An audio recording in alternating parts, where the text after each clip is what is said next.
Hello, I'm Barry Daniel, and this is the podcast of the Middle Way Society. Our aim is to encourage a universal approach to living a more integrated, ethical life, avoiding dogma or any appeal to authority.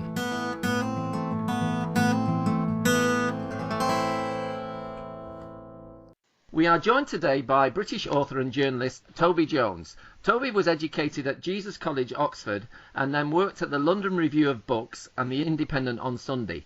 He's a best-selling author, and his books include The Dark Heart of Italy, Utopian Dreams, and Blood on the Altar. He moved to Parma in Italy in 1999, returning to the UK in 2004. Toby and his wife now manage a 10-acre woodland shelter near Shepton Mallet, Somerset, called Windsor Hill Wood. The sanctuary is the subject of his 7th book, A Place of Refuge, and this will be the topic of our discussion today. Hello, Toby. Welcome to the Middle Way Society podcast. Hi, thank you. Okay, well, maybe could we begin by you telling us a little bit more about your background and what prompted you to establish Windsor Hill Wood? Well, we're Christians. Yeah. And I think if you believe the Gospels and want to follow Jesus, I think you've got to do it all or nothing. And I think a lot of people sort of possibly don't do it fully. And we thought this is a very clear calling. This is how we want to try and follow Jesus. So that's the main inspiration, really. Yeah. Okay. And then why did you want the refuge to be in woodland rather than in traditional agricultural land? Well, I know enough about sort of livestock farming to know how hard work it is. And I think the thing about woodland, apart from the obvious beautiful aesthetic value of it, is that it's a very healing, soothing environment. Yeah. It's a very sort of primeval cradle for the human soul. And I knew we wanted to heat the house with wood, heat the water with wood. I knew we wanted to make furniture, sell furniture. So it just seemed that anything woodland based made sense. And you don't have 5 a.m. milking, So it was partly that the project could be, in a sense, more sustainable. You thought you could make it more workable financially that way as well. Well, finance is another question. No one's ever accused me of being a demon businessman, I'm afraid. Sustainable, yes. It's lovely to be able to heat your house and the water with wood. I think that's an amazing thing, and it creates a lot of very unskilled manual labour, which is, what we do together here. That's when the best chats happen, when people are chopping wood together. Yeah, great. Okay. In the book, I read that your wife, Francesca, insisted that it had to be a family home first. Why was that? Well, I think we'd travelled to a lot of communities, lived on a lot of communities, and many of them were slightly institutionalised. And, most of the people coming to us, because it was set up for people whose lives were in some way broken, they'd hit the buffers in one way or another. Many of them had come from prisons or hostels or bedsits or rehabs or these sort of possibly lonely, neutral, institutionalised places. And we just realised very early on that a family setting is what most people need. And I think in some communities, so no one looks after it. She was very clear that it was our family home and it was going to be hopefully well ordered and clean and, honest, rather than possibly, I don't know, a slightly more, like I say, institutionalised and neutral feel to it. Okay. And again, in the book, you talk about the nuclear family to an extent, and to some degree that can be problematic. Could you expand on that a little bit? Well, I think the nuclear family is really an invention of the sort of 20th century Western world. Okay. I don't know that until the 20th century there was such an idealisation of a unit of 3, 4, 5 human beings living together. And, it's great for capitalism. Nuclear family is great for capitalism because we all need a dishwasher and we all need, don't need, but a lot of people are told they need a TV and, the more we're divided into these little units, the more we're forced to consume. And actually, I think it creates a lot of stresses for both the children and the parents living in that way. Yeah. And I think there's something very natural about growing up in an intergenerational way with lots of people who may or may not be family at the centre or on the fringes and coming in and out. I think it's a very organic way to bring up children. Yeah. Presumably, with your wife being from Italy, you had some experience of that anyway with her side of the family. In Italy, did the families tend to be a bit more extended? Yeah. I mean, it's very common. I mean, it's almost a truism, isn't it, of Italian society that children stay at home well into their 30s or 40s, and they often have flats in the same block. And it causes problems and arguments and claustrophobia maybe, but I think that the pros far outweigh the cons, really. Yeah. Okay. To what extent would you say the book is a guide to communal living? How much of that was your intention? Well, it's probably a guide of what not to do in some ways, because we made so many mistakes. I mean, we didn't reinvent the wheel. We were very influenced by the Pilsden community in Bridport and by various other communities like Larsh and Emmaus and Camp Hill and so on and so forth. So we weren't reinventing the wheel, but we were doing it off our own bat, and we made lots of mistakes. So the book sort of chronicles the mistakes. It's not a book about us knowing how to do it and then doing it. It's very much sort of almost trying to build the ship after you've set sail, yeah, which is difficult and fraught with risks and tensions, but creates a great sense of togetherness. I think everyone who lived here hopefully felt they were always involved in discussions. Things were consensual, if not unanimous. We spoke about so many things together as we sort of created the space together and created the buildings together. And that was the plan from the beginning, wasn't it? In a sense that you had this idea for it to evolve, for the thing to grow organically. Yeah, I mean it was the plan, and it worked on the whole. Yeah. And I know every day is different, Toby, but in terms of routine, could you just in sort of rough brushstrokes, could you give an idea how a typical day there is structured? Yeah, so we share all our meals. Some of us go to chapel at 7:30 in the morning. Breakfast is staggered, so that's each to his own really. But 9 a.m. we'll meet up around the big table in the garden room, do a quick feelings check, so everyone says how they're feeling. Yeah. And it might just be one or two words, and we don't delve much deeper, but we do know if someone's feeling, anxious or furious or nervous or whatever it is. Yeah. And then we'll sort of work out what jobs we need doing between then and lunch. And it could be anything from pig fencing to planting an orchard to chopping wood to cooking the lunch, or someone will always be on bread duty. Back to chapel at 12:30 for those who want. Lunch at 1, afternoon off, evening tea at 6:30. Kids are at school, so the evening meal, it's a bit noisier than the others. And there are different things that happen through the week. So Thursday we do a cleaning hour for an hour and a half. Everyone helps clean all the communal areas. And then we have a long well-being meeting. I mean, I always say the good time to come to lunch is on a Thursday lunchtime. You've done an hour and a half cleaning. You've done a 2-hour well-being meeting. Everyone's feeling sort of, purged and hopefully got things off their chest. So, and then Friday's off. So it's a very, very sort of structured but gentle working week, really. Yeah. What about play? Did you manage to fit that in? Yeah, well, plays. I've become very interested, as you'll know if you've read A Place of Refuge. Very interested in the role of play, and although almost everyone who comes here is in a pickle, it's actually a very cheerful place.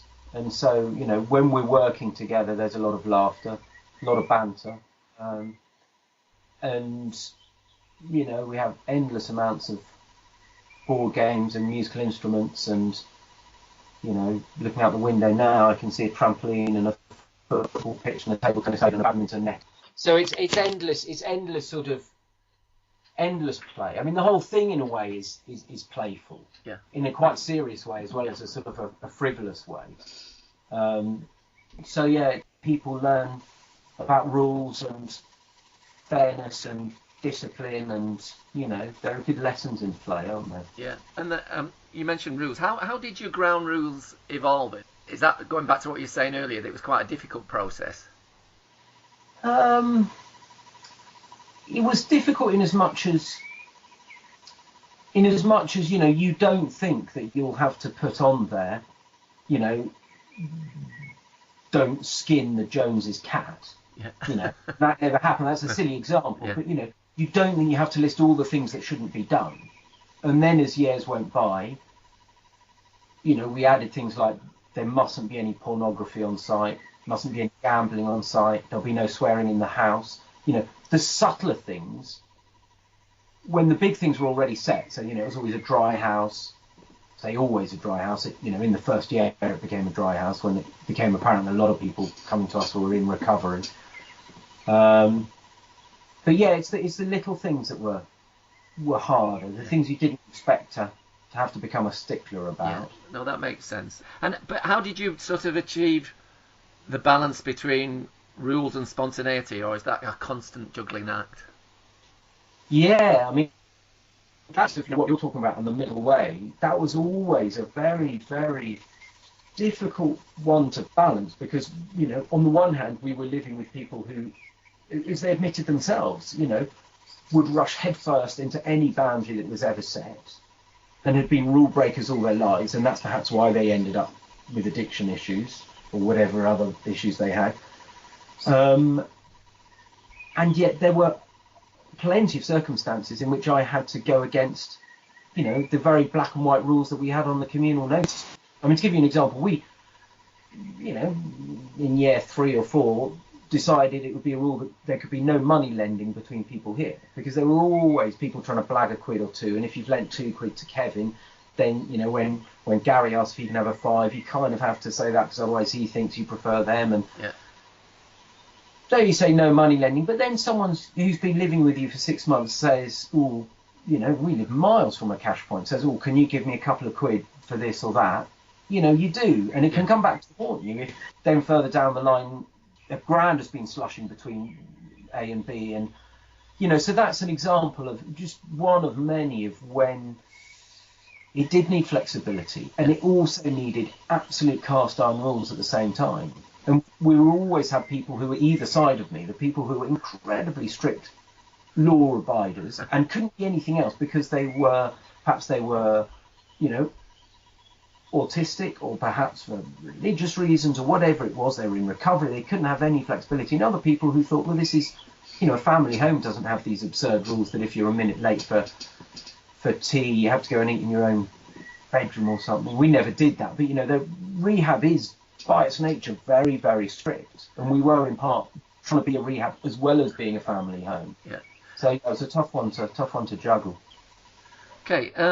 What would you say is the hardest part of offering hospitality? Oh, dear. I mean, how long have you got? I mean, I think I struggled with some very small but serious things like hygiene. We all shared the cooking rota. We all went on bread duty. We all go to the loo.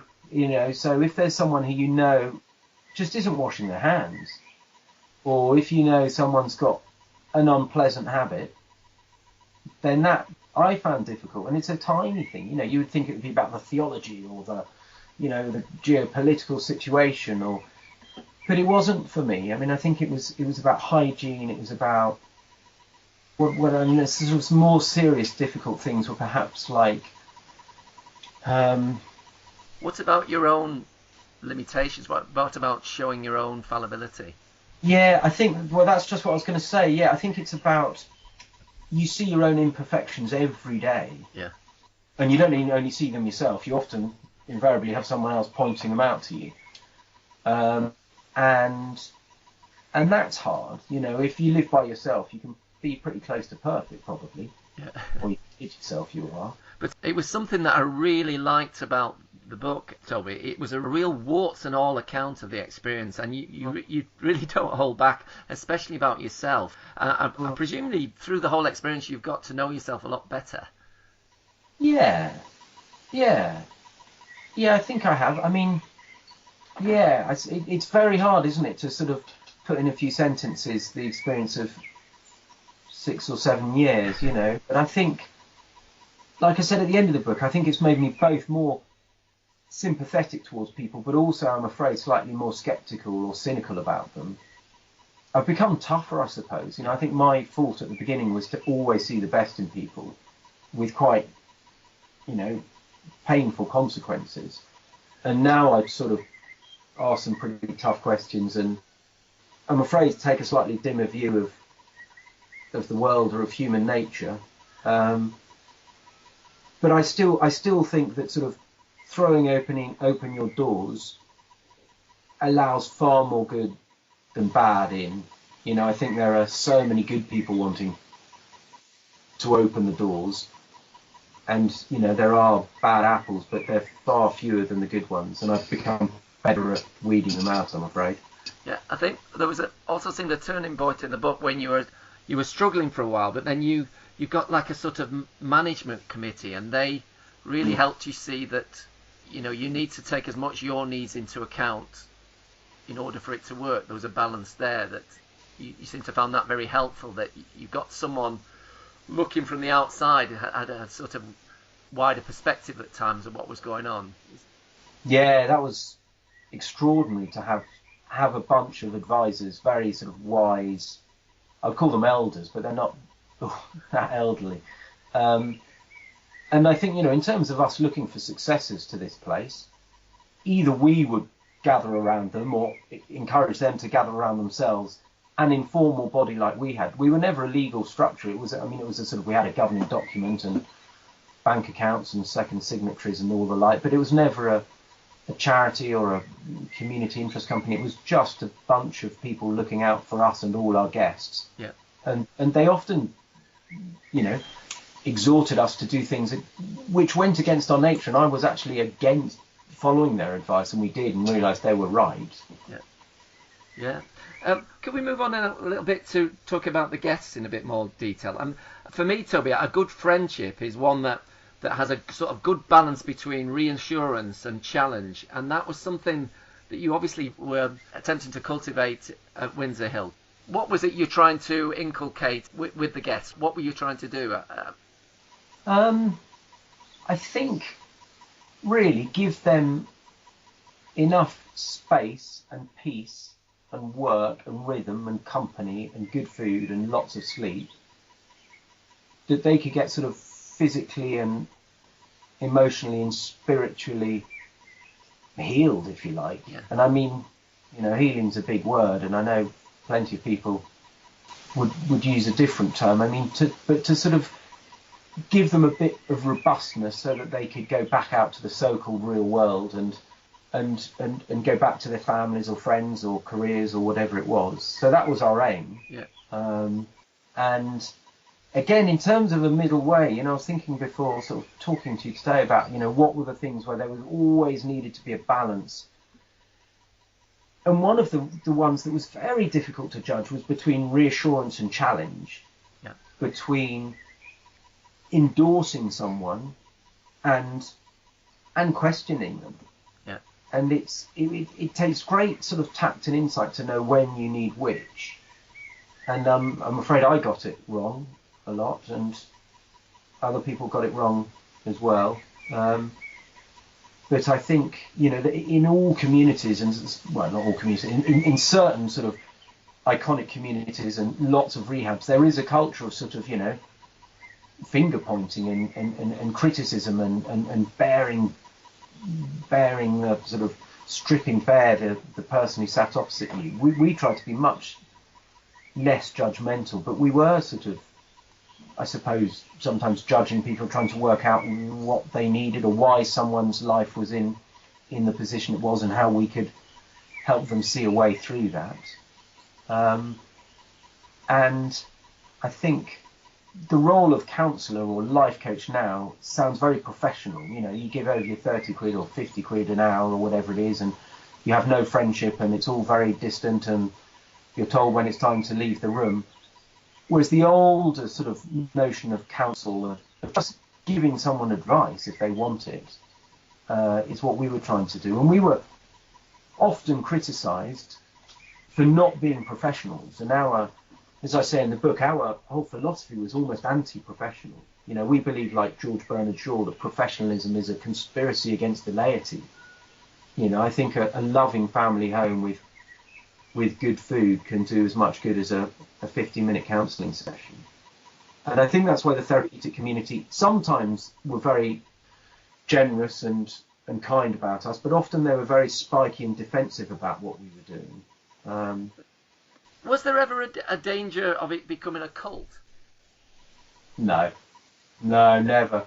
I mean, I was always aware of it. I was always interested in, and I think I got great insights into how a well-meaning community can become a cult. I can see how it happens.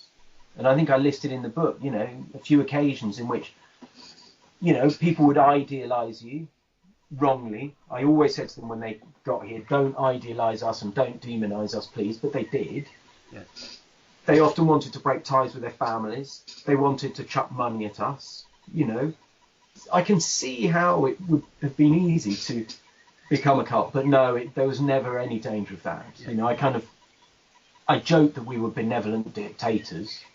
And in sometimes, you know, again, in terms of the middle way, we were very, very egalitarian, extremely egalitarian in terms of, you know, financial contribution, work contribution, who eats what, who does the menial jobs. But it could very quickly become hierarchical when it needed to be. You know, if I needed to breathalyze someone and ask them to leave the space, you know, I was the headmaster. It was very, very clear. So that's another very sort of weird middle way sort of thing. It's sort of about balance, isn't it? And knowing what's needed when. So I joked about, you know, Francesca and I being benevolent dictators, but no, there was never a danger of cult. I mean, I think I'm too sort of, wrong career for me. There was a great quote, I don't know if it was your line, where it says, the dangerous idealist tries to bend the community to his or her will, while the humble one allows the community to straighten them out. And your narrative of what happened to you in the experience definitely was reflected in that. Your humility seems to come across very much in the book. Well, I hope so. The trouble is, humility is one of those things. As soon as you think you've got it, you haven't. So, you know, I wouldn't boast about my humility. But I mean, I do think, you know, I never took myself too seriously. It wasn't ever an ego trip. Yeah. But sometimes you had to be really tough. For example, you had to ask people to leave. That can't have been easy. Yeah, it was horrible. Horrible. Yeah, very tough. I mean, the first time I had to do it, it was like you stepped over a boundary, because you start off doing something and you hope you're doing something very altruistic and giving and generous. And inevitably, you're slowly nudged towards, as we've been talking about, more rules, more rigor, more professionalism, and even evicting people. So you do get nudged into positions you don't want. And then, having thought that I'm the rebel who's sort of trying to offer a haven in a cruel world, suddenly you're cast as the cruel world because you're asking someone to leave because they're boozing or using or being physically threatening. Yeah, it's a difficult one. Yeah, I'm sure it was. Well, what was really nice to see also in the book, how integral a part your children play, you know, in the whole project. Maybe a good example of this is Benny's letters. Yeah, well, she was 4 when we started here, and she's now 11. So she's always, she's the oldest. She's always been very blunt, and seems like a bit of an ice queen on the surface. But then, you know, would often pen a line or two to someone she could see crying in a corner in a lovely way and sort of lift them up.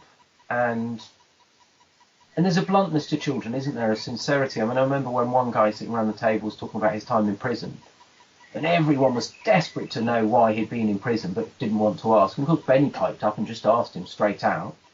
And this chap was probably relieved because he was able to get it out there, and everyone knew why, and it wasn't as scary as it might have seemed. So yeah, there's a sort of a generosity, but also a bluntness and sincerity to children. Yeah. Which is wonderful. And I think children make the place cheerful and imaginative and creative, and yeah, it's I think it's they just completely changed the place. Very difficult, I think, to do this without children around, and that's what I think that's what the Gospels are about. Letting children take the lead often in things, and it's from the mouths of children and of fools and of the marginalised and the forgotten that the truths about God emerge. Okay. What difference do you think you've made, Toby? Oh, I don't know.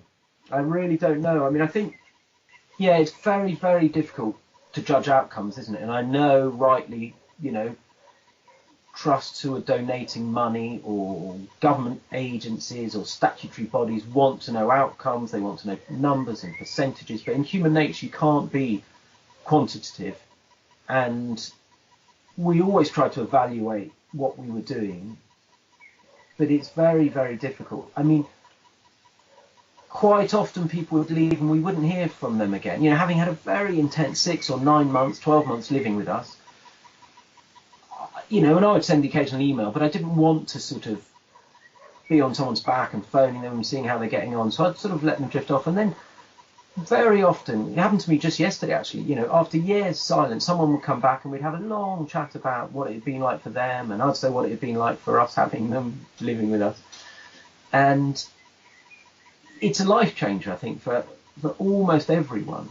And that's not to say it's perfect, because it's all sorts of very, very sad, even hurtful things happen here, and people leave with a nose out of joint, and it's not that people sort of leave necessarily healed, but it does change people's lives, and I think that's all I can say about sort of in terms of making a difference. I mean, I get some extraordinary letters. The lovely thing about having written a book about it is that it's managed to touch loads of people who've never been here. And I get the most lovely letters about once a week or once a fortnight of someone, simple stuff, like someone saying they'd set up a website that's doing this and they were inspired by the book, or that they've just joined this network because they've read the book. So, these things ricochet and reverberate, don't they? And hopefully there are sort of core values there that can be useful to all sorts of walks of life and life choices. Yeah. Sure. Well, just a couple more questions, Toby. You talked quite a lot about balance and the middle way, but what is your understanding of the middle way? Your own interpretation of it. I think it's a big question, isn't it? It is. I think I have the way, and I use the definite article deliberately. I think Jesus shows the way. And for someone who isn't on that path, I'm sure it can seem either one of many paths, or it can seem a path which is, ring fenced with the barbed wire of dogma. Yeah. But actually, I think that way not only has a whole constellation of positions, that it takes great judgment and wisdom and insight. It's not like you put your coin in and this way tells you what to do. Yeah.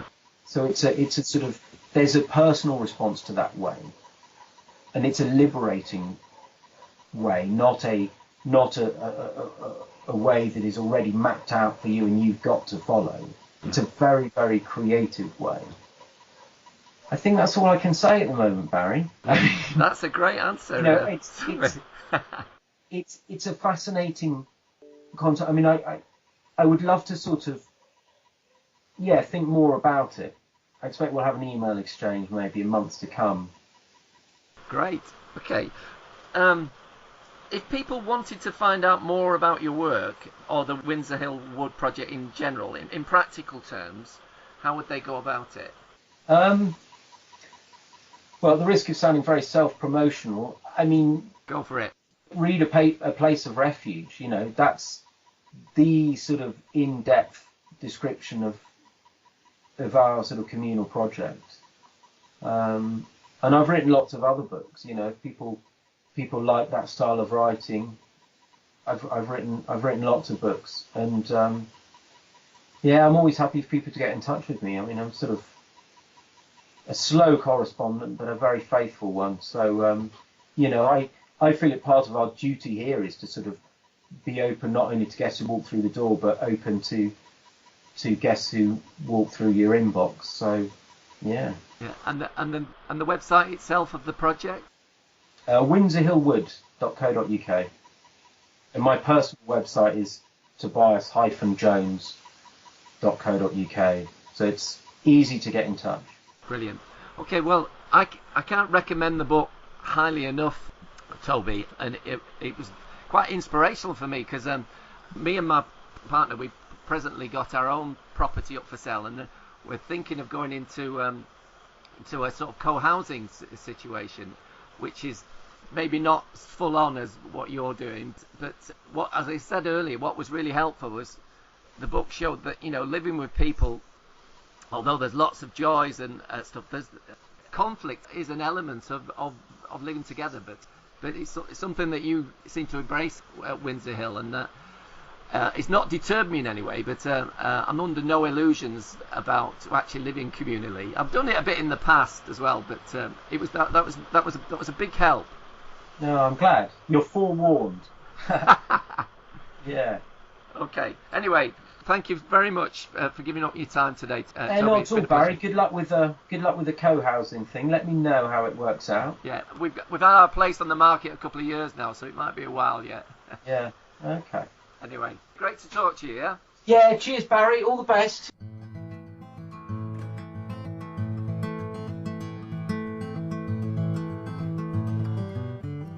You can find out more about Middleway philosophy at www.middlewaysociety.org.